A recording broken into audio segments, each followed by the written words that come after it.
That's just my box of crackers. The lighting here, no bueno. I'm Alexis. If you don't already know, started this YouTube channel in the summer. Me and Kieran were like, we're gonna post like all the time, like talk to you and stuff like that, but then like things happen and like we're busy, and also like we're very funny together. I kind of like that dynamic together, so it's more like fun to like make a video with your friend and like be all by yourself. But that's what I'm doing here today. This is my little room here in London. I'm fabulously studying abroad. I am actually coming back home in less than 2 weeks, which is crazy, crazy, crazy. I've been here for 3.5 months. I thought I would tell just like some random, and these stories aren't like a tour of London, look everything like around my house, like that's so cool, because I don't want to be like that hoe. I thought that I'd share just like, you know, some funny tidbits.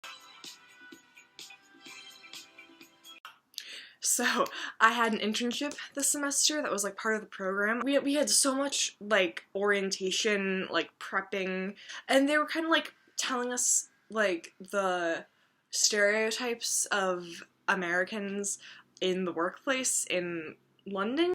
From what we were told in the very beginning of the semester was like British people like love to go party with Americans, like they think we're so much fun, like we're really friendly, we're really nice, but they think that we're like really annoying and loud. They were also telling us like pretty like obvious things. When someone in the UK office is like, oh, like does anyone want like coffee or tea? Like I feel like in America you offer that, but then people like will say no.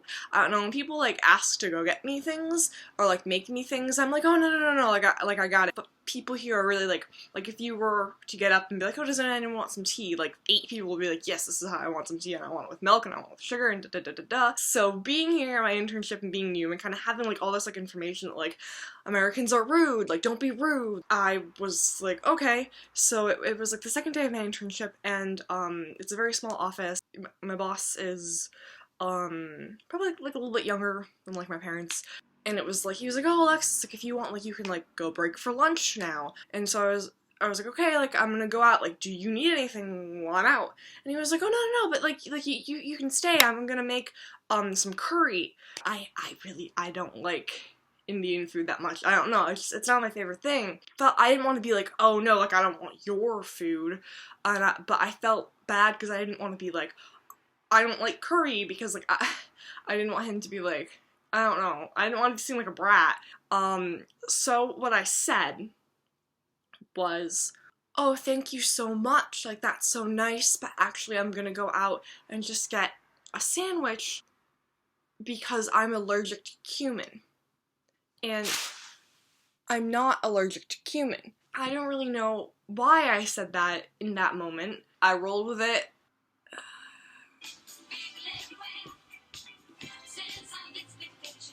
There's nothing on this wall.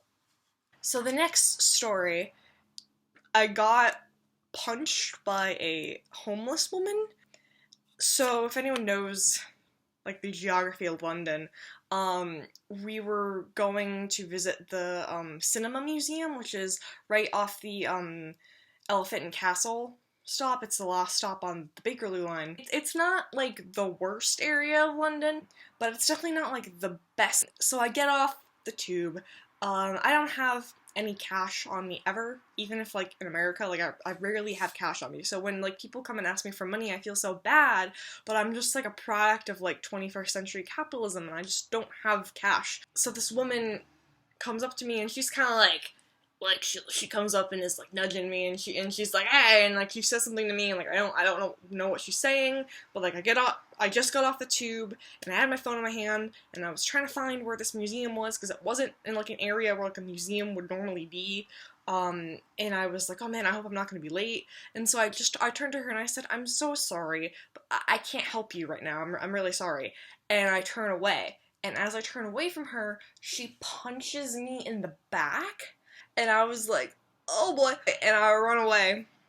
And she was like, I'm so effing mad. I think, like, a lot of pent-up anger was in her. I kind of feel bad for her. And everyone's really confused why I felt bad for her. Like, she's kind of like a socialist hero, like a socialist icon. Like, in that moment, she saw me as the rich, and she said, I'm gonna beat up the rich. I just moved on with my day. It was fine. The message of the story should not be that homeless people are violent, because literally, I've encountered, like, probably hundreds of homeless people, and that's the first time that's ever happened to me. But the message of the story is, that woman is a communist icon.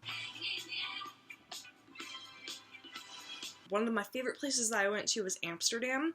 It's like a gorgeous European town. Like, I couldn't even really believe that I was there. So I flew there, but then me and my friends decided to take a 10-hour bus ride back. So how you would do that is you'd leave from Amsterdam, go through Brussels, which is the country, like Netherlands, Brussels, and then France. And then you'd go through France, and then you go right up, like, the border between, France and England, and there's water in between there, so then your bus gets on a ferry, and then, like, you get off the bus, like, go hang out on this ferry, then you go back to the bus, and then you drive from, like, the edge of the UK, island, and then to London, which isn't that far. It's, like, a super long, drive through, 4 different countries. So we took it Sunday night. We left at 8 p.m. and then we got in at 6:30 a.m. I need to, conceptualize, like, the status of this trip. Everyone's pretty much silent. And then this woman in front of us on the bus has her headphones in, and she's listening to one of the ABBA albums. And I know this because she's singing along to the words in completely out of tune, like 0.5 out of 5 stars. Everyone on this bus was trying to sleep, and she was just like jamming out. But can't believe that this next part happened. It was quite surreal.